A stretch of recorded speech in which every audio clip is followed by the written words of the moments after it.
What's up, my wizards? It's D and Ziggy from Mtg. We like it at Magic, and today we're just sitting around doing some Boros tokens, specifically, with a saucy combo baked in. So I hope you're hype enough. Let's get to it.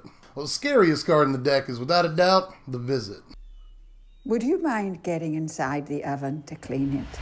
Well, usually you pay a visit, but this visit pays. You got 26 cards in this deck that make tokens. Some of them as soon as they hit the battlefield. So it's like the end of It's a Wonderful Life. You know, every time a token hits the board, an angel gets its wings. But it's not like a sweet Christmas angel. It's a nasty angel, isn't it?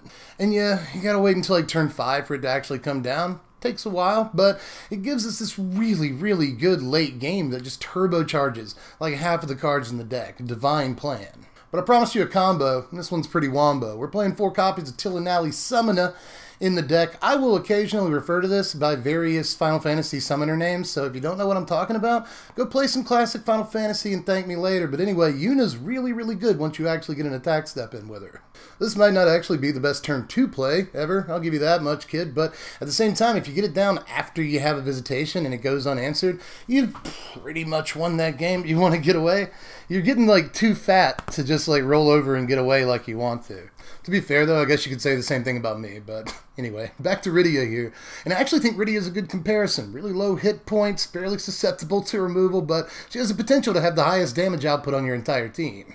And yes, you could be a little bit more serious about your red-white tokens build and play a better card than this. You know, red-white tokens isn't a bad deck right now, but if you didn't include this card, you wouldn't be able to meme. And I just don't want to live in that world. But even with the inclusion of Tilly, we still get to play a bunch of awesome cards in Boros tokens. Like we're playing 4 copies of the Boss. El Jefe's perfect for this deck. He's good on his own, right? He has the potential to take over a game. He's pretty good when you actually resolve him against control. He demands an answer. But once you actually do get a Divine Visitation down, this is one of the few cards in the deck that can give you a 4/4 Angel the same turn you play Visitation. That's really important. Plus, you know, Mentor Dude's pretty good to have in a deck full of small token guys, and the reason you might want to play Goblins, we'll get to it later, you already know what it is. We'll talk about it, but anyway, we get even more really good 3-drops in this deck. Like I was saying, this deck's just full of super high-powered cards. Even if you want to include jank like Tilonalli Summoner, you still get some of the best cards in Standard, like History of Benalia. Sorry, gotta do it to you. You know? It's like 10, 11 bucks right now. It's way cheaper than it's ever been, but it's still kind of expensive. So if you don't know much about history, I can't sing, because of the economy. Thank you. That was terrible. I'll give you some budget options a little bit later on in the deck tag, but for what it's worth, this is one of the best cards we can play in this slot. It gives us tokens. Hey, we want that. Pretty good when resolved against control. We want that as well. It's a threat all unto itself. Fine card on its own, but with the visitation out, it's extremely dangerous. We're also making room in here for LL Cool J, at least 3 copies of Legion's Landing. You might even want to play 4, but this deck isn't, you know, trying to flip Legion's Landing as quickly as possible, like a lot of decks that play LL are trying to do. Instead, we'd rather play LL onto a full board and go ahead and flip it the turn that we play it. And sometimes that'll happen on turn 4 or 5, a little bit later on into the game. But once we do flip it, especially if we have a visitation out, it just makes a 4/4 flyer every single turn, which is disgusting. But in the meantime, if we do get a little bit earlier, it's, you know, helps us extend the game a little bit. Lifelink, chump blocker, nothing wrong with that. So it's just kind of nothing bad to say about this card. It absolutely has to be in the deck. Once we get it flipped over, yeah, it's a little bit of ramp, but it's also a gross creature factory that'll win us the game a lot of the time. But I'm also making room for a couple of copies of Hunted Witness here. Now, I'm not prioritizing 1-drops too much. You could play a more 1-drop heavy build if you wanted to, but Visitation isn't coming down until turn 5 anyway.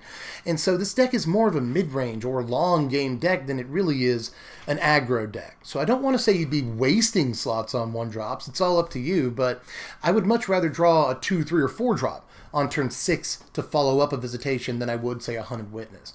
But a Hunted Witness can be pretty good after a visitation, and if you already have one in play when you drop a visitation, your opponent's going to think twice about swinging into it. This is also pretty good sweeper protection sometimes, you know? It doesn't necessarily beat Deafening Clarion or Kaya's Wrath, you know, all you get is 1/1 lifelinker back, but at least you get something back. I considered playing Tithe Taker, Afterlife guys and stuff. Even Martyr of Dusk got some consideration for this deck, but in the end, I think we've got better 2-drops to play, better ways to fill that slot. Instead, I went with our sweeper protection at the 1-drop slot. This is another way of extending the game. Chump blocks at least twice for us some of the time.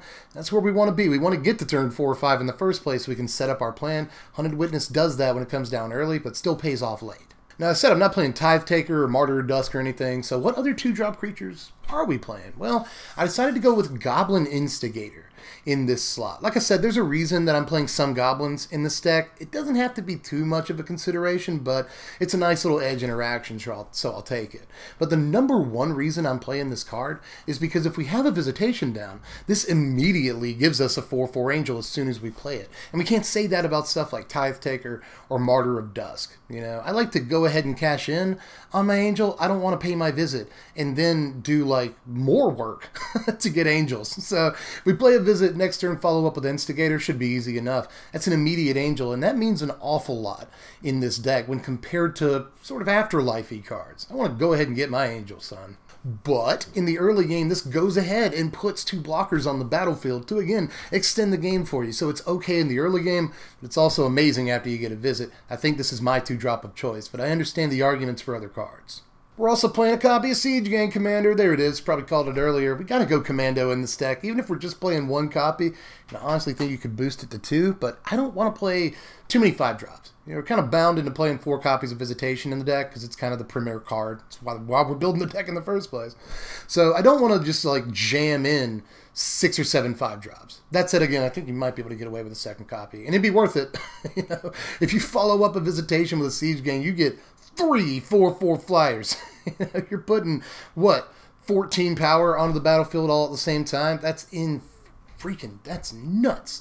So it's just crazy after you get a Visitation out, and it can still sacrifice itself for damage, but if you don't have a Visitation out, still good reach. This fills the board immediately. I like when cards are like a board in a box. You know, I've said that before. You get 4 bodies off of this in 1 card. That's insane. Just right there. But being able to sacrifice the goblins, take little dudes out, sacrifice 2 goblins, take a big guy out, or just hit your opponent in the face. Like, I don't have to pitch Siege Gang Commander to you. You know this is a good card. Speaking of cards you know are good, we're playing 4 copies of Karn, Scion of Urza in the deck. I had to take a deep breath before that one. I know almost no one likes seeing Karn in the deck, but I ended up trying to make this deck as competitive as possible. You know, we got to play Visitation, we're playing History of Benalia, Legion War Boss is a few bucks, we got to play the lands, so this thing really adds up. It's not a budget deck in the first place. Let's try to make the best deck that we can, and I think Karn is actually a part of that. We don't have too many 4-drops that I want to play. There are some that are budget. We'll get to them a little bit later. Like I said, we'll talk about some budget options that'll really drive down the price of this deck. But if you're trying to make the best deck you can, I think Karn definitely goes in. This deck needs a little bit of card advantage, you know, and red and white really aren't the best colors for that. So Karn comes along to do that job really, really nicely while also making tokens. And we're not playing too many artifacts, obviously. So it's, you know, usually just going to make a 1/1 if you don't have a Visitation out. But if you do have a Visitation out, suddenly his minus ability just makes 4/4 flyers, and that's a lot more appealing. And in the meantime, he draws you into your Visitation and stuff. You know, he's also, by the way, a way to on curve get an Angel the turn you play Visitation, which is a good enough reason to play him right there. So just lots and lots of good reasons to play Karn in the deck. I know he's almost 20 bucks a pop, but hey, he's actually come down quite a bit in the last couple of months, if that sort of eases the wound any. But I don't think Karn is absolutely a must play, but I do think he is the best 4-drop for the deck. Now we're slipping in some removal here. We're playing 3 copies of Lava Coil and 2 copies of Ixalan's Binding. You might be surprised not to see Conclave Tribunal in this slot, but I think that Binding is just too good against Hydroid Krasis. The prevention of, you know, further Krasis-ing is really, really important, because if they play, you know, 1 Krasis, they can chain into another Krasis and your day is ruined. So I'd much rather just shut it down completely and force them to draw a Vivian Reed or something. Than just take out Krasis 1 at a time. For that reason, even though Conclave Tribunal could, you know, come into play for 0 mana, effectively, I still think that Binding is probably the better card, and we've got the 4-drop slots to put in anyway, so screw it. I think Ixalan's Binding is just way better. As far as Lava Coil goes, this is sort of another way to fill out the 2-drop slot. Kills a lot of stuff we care about. We don't want to see Rekindling Phoenix. We don't want Wild Growth Walker to get too big. This kills it on sight. And there's a lot of other creatures that this is pretty good against. Obviously, Lava Coil might be the best removal in the format, bar none, so I'm playing a few copies of that, kind of no questions asked. Now, there's 25 lands in the deck. We're trying to get to 5 different 5-drops here, and we got some 4-drops we need to get to, too. So I think 25 lands is right. In the end, we've hit 19 white sources and 14 red sources. Plenty of red sources for all the ancillary red stuff in the deck, like War Boss and Lava Coil, a couple of other cards like Instigator. You know, you basically want 14 red sources if you're trying to get a red drop, a red 2-drop. So we've got that math down. We've actually got an extra white source than we need, you know. Usually it requires 18 white sources if you want to hit 2 white mana on turn 3. But we've got 19 white sources, so we're really making sure that we consistently hit History of Benalia. Now here's our sideboard. There's the Shivan Fire. This is important. Really important against mono blue aggro, which isn't our best matchup. It's nobody's best matchup, so this is really good against mono blue aggro, and it'll come in against them. It's also fine sometimes against other aggro matchups. It can be kicked to take out a Banalish Marshal. Sometimes that'll be relevant, so keep Shivan Fire in mind when you're boarding in against aggro, but mostly we're trying to take out control because it's our worst matchup. You see the Direfleet Daredevils in there, really, really good 2-drop, and beyond. This is obviously a much better late drop than it is a 2-drop against control, but it's a body on the battlefield against them every time. We've also got a Johnny Adversary of Tyrants to help get smaller dudes back. This can make your Tilonalli Summoner a little bit more intimidating because you can get it back over and over. You have to have multiple removal spells for it. And it can just make tokens bigger. Once it actually ultimates, if that ever happens, they can just win the game against control if it's gotten that bad. So Johnny has a bunch of different applications against Esper. We'll play it. We've also got Lyra Dawnbringer. This is a concession against aggro as well, and it will come in even though we're playing a bunch of 5-drops. We actually don't need Commander in aggro games. I'd much rather have Lyra Dawnbringer in the deck against those decks. But there's also Banefire, back to the control sort of controls here. Banefire, obviously we need this in the deck to kind of take them out in the very, very late game. Still an effective tool against them.